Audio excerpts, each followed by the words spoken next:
Hello everyone and welcome to the game between Magnus Carlsen and Hikaru Nakamura from the final of the Esports Cup 2025 to see who will face Alireza Firuza in the grand final of the Esports Cup 2025. And as the title suggests, yes, even when Magnus pre-moves and his opponent plays something completely different than what he had expected, he makes the top move recommended by the engine. So let's see what happened.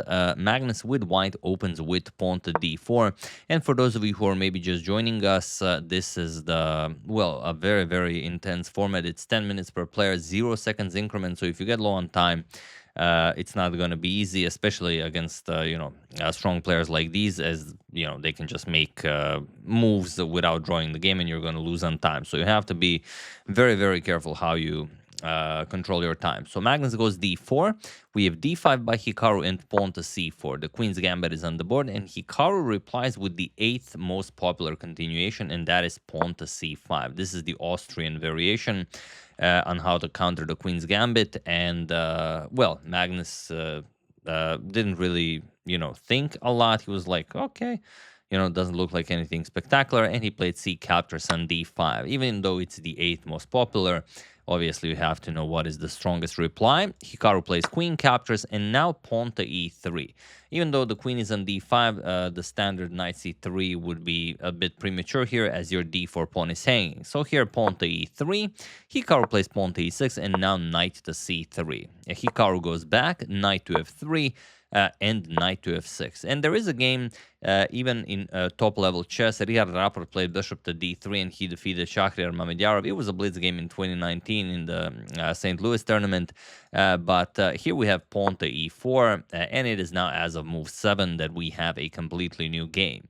So, okay, c captures on d4, we have knight captures and pawn to e5, Hikaru looking to maybe go for an early queen trade against Magnus. Why someone would do that, it is very hard to say. Bishop to b5 check. We have bishop to d7 and bishop captures on d7. We have queen captures, knight to c2, and Hikaru trades. We have queen captures, king captures, and knight to c6. So Magnus lost castling rights, but he can easily move the king and bring the rook into the game. And maybe that's exactly the reason why Hikaru does this. He wants to beat Magnus where Magnus is considered strongest, and that is the endgame. So okay, king e2. Magnus plays actively with the king. We have knight to b4, offering a trade of knights.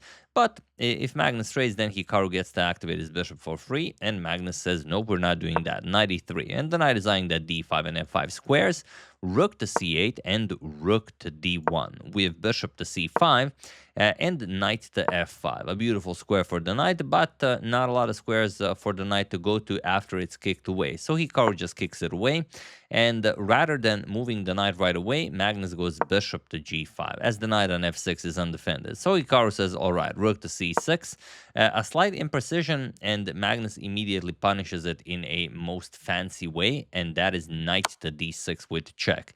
Yes, he's defended twice, but also if you capture with the bishop, then the knight on f6 is undefended, and there really isn't a better move that you can play. If you move the king, then you're just going to lose the b7 pawn, and then you start falling apart. So you have to play bishop captures on d6.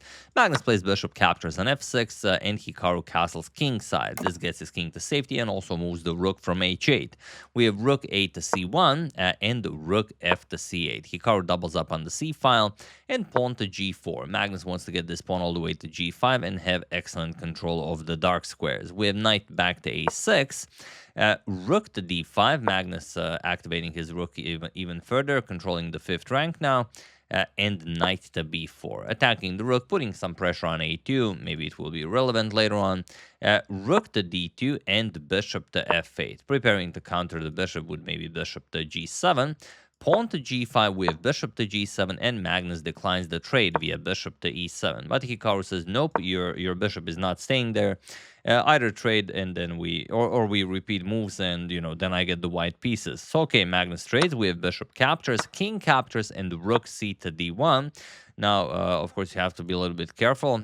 Rook to d8 would allow white to really activate a rook. Knight to a6, and here Magnus doesn't go for it, even though it's a perfectly fine move. Knight to b5, going after that a7 pawn and forking the two black rooks. We have rook to b6, and now Magnus just gobbles it up. Knight captures on a7, and Hikaru has to be incredibly precise here, although, like I said, he's already down on the clock, and this position requires some fine precision, and Hikaru played rook to e8, which sort of gives him a losing position. The move you have to play is rook to a8. Doesn't really make all that much sense, because Magnus can simply trade rook to d8 check, and after captures and captures with check, you cannot go to e7, as that runs into knight to c8 check, forking the rook. So you have to go to g7 and then rook back to d2. You will defend the pawn, and now knight c5 attacks the e4 pawn. You have rook a6 coming, will attack the knight and the a pawn.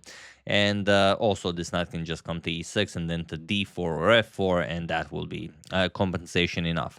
But Hikaru played rook to e8, and now Magnus goes rook to c1.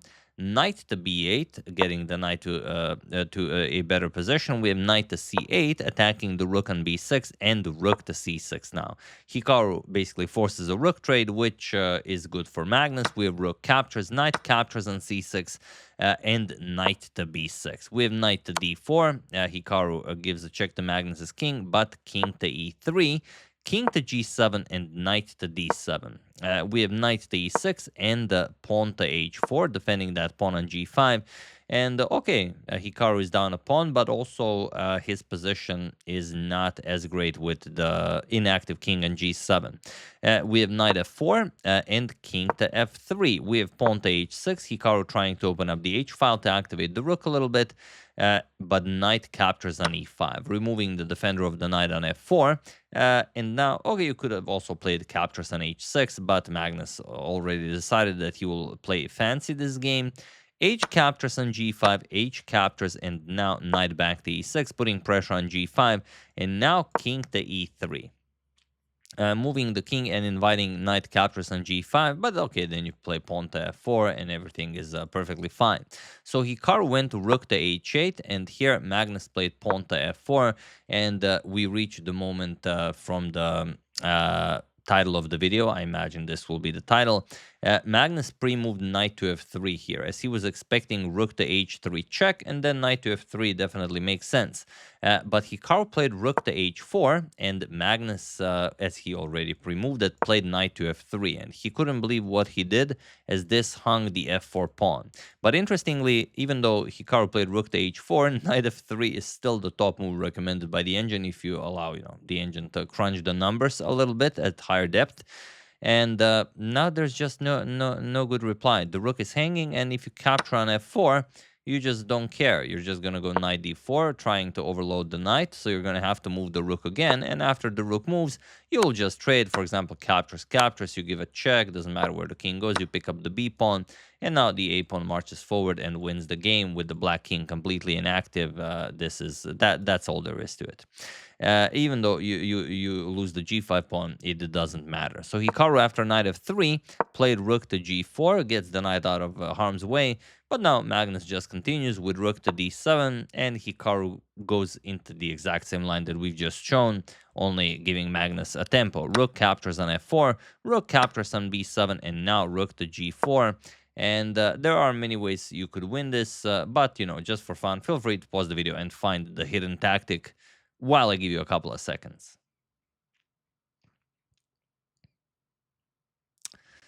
Of course, rook captures on f7. I know you guys saw it. You guys see everything. You guys are amazing players. King captures on f7, and now knight to e5 check with the sneaky fork. We have king e7, and now knight captures on g4. And now Magnus is just up too much material.